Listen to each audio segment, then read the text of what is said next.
मित्रों,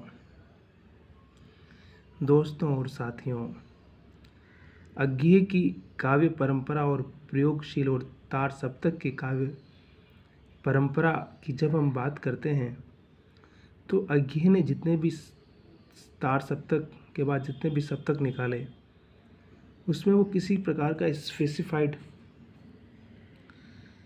सीमा रेखा नहीं खींच करके वो कहते हैं कि रचनाकार को किसी भी बंधन में बांधने की आवश्यकता नहीं है, बल्कि उसको एक खुला मैदान देंगे तभी जाकर के वो कुछ अपने मन की बातें लिख पाएगा, खुल के अपने विचारों को व्यक्त कर पाएगा। तार सप्तक के कवियों ने प्रयोगशीलता और प्रयोग शब्द का उल्लेख किया, प्रयोगवाद का नहीं। सबसे पहले नंदुलारे वाजपेयी ने अपने एक निबंध प्रयोगवादी रचनाएं में इसका प्रयोग किया है। इस निबंध में तार सप्तक की समीक्षा की गई है। अज्ञेय ने दूसरा सप्तक की भूमिका में वाजपेयी जी के आरोपों का उत्तर दिया है। अब पहली बार जब सप्तक आया तार सप्तक, तो उसकी समीक्षा भी होनी थी।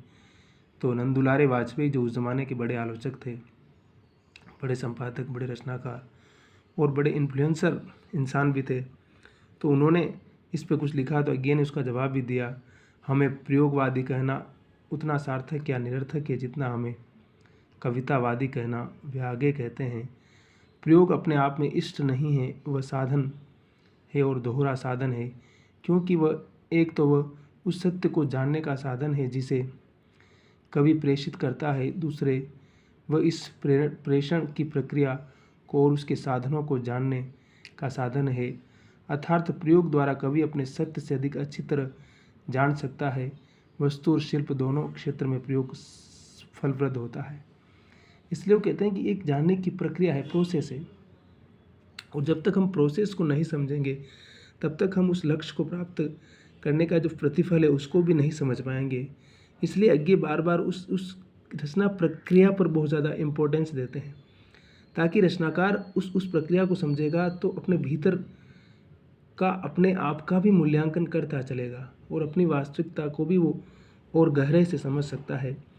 क्योंकि अगर हमने एक कहते हैं ना कि एक खास तरह की सीमा रेखा बना दी कि नहीं, लेखक ऐसा ही होता है और उसकी रचना ऐसी ही होती है, तो फिर वो सब कुछ पूर्व निर्धारित हो जाएगा। और लेखन की दुनिया में और सत्य शोधन की दुनिया में पूर्व निर्धारित कुछ नहीं होता है। वहाँ सब कुछ नया डिस्कवर करना होता है, वहाँ रास्ता भी नया होता है और लक्ष्य भी समझ लीजिए कि एक नए स्वरूप में, एक नए वितान और नई चमक के साथ पाठकों के सामने या लोगों के सामने आता है।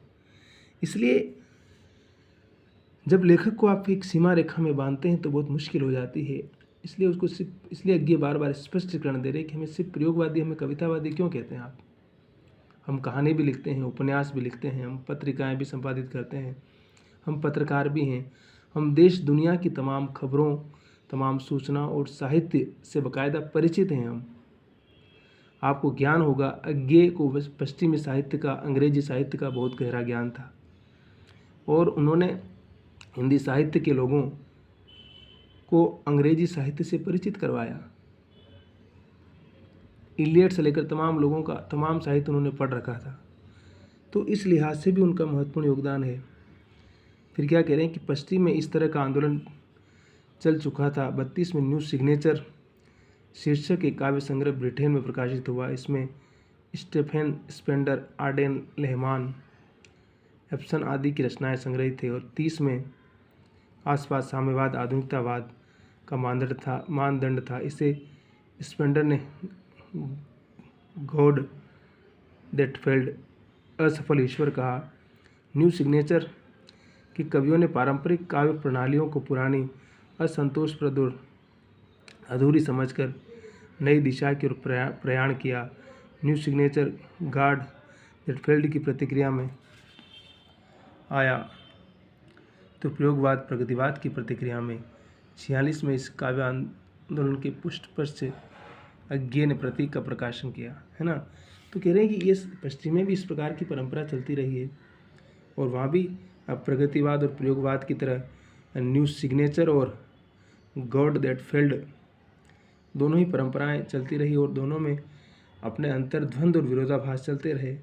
तो मतलब हमारे यहाँ पर भी हिंदी में इस प्रकार की परंपरा चली, और बाकी भारतीय भाषाओं के साहित्य में भी, मराठी में भी इस प्रकार की बहुत सारी चीज़ें हुई, कन्नड़ में हुआ, तमिल में हुआ, उड़िया में हुआ, और बांग्ला में तो पहले से चल ही रहा था, आपको पता ही है, क्योंकि बांग्ला लिटरेचर तो हिंदी से भी आगे का लिटरेचर है ना। ब्रिटिश लिटरेचर से इंस्पायर्ड सोसाइटी भी है और साहित्य भी है, और वहाँ का बुद्धिजीवी वर्ग भी है। तो इस प्रकार से इसको हम समझ सकते हैं, और ये समझने की प्रक्रिया निरंतर चलती रहनी चाहिए। हम अपने आप को निरंतर तराशते हुए आगे बढ़ते रहें, यही हमारा ध्येय रहे, तो हम शायद अपने आप को निरंतर बेहतर बना सकते हैं।